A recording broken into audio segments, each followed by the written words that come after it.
Here we are, we're ready to make the supreme part of our vegetable soup supreme. It's just garlic, tomato, olive oil paste.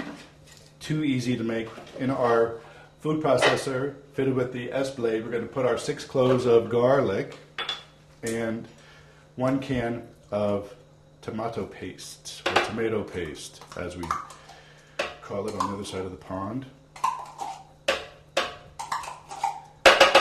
Okay, let's get that going here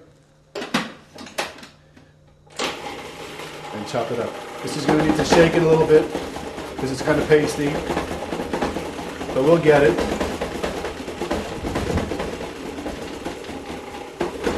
Excellent. Okay, now we're going to add some olive oil. This is going to help loosen everything up. You can see the garlic is now chopping around. You just need a couple tablespoons of olive oil. Okay. Requires very little salt, just a pinch, like a half a teaspoon. Very good.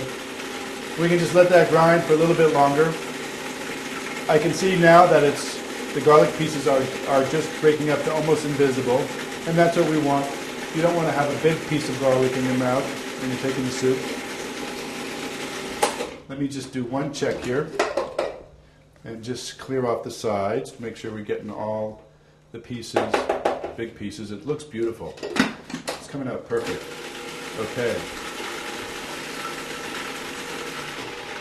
Okay, that looks about done. And all we need to do now, I'm just going to put it in the ramekin for now, and it'll be easier to pour into the soup. I'm just going to check from the stove and see if the soup is ready, and we'll put it all together for you to have a quick taste. Keep clicking.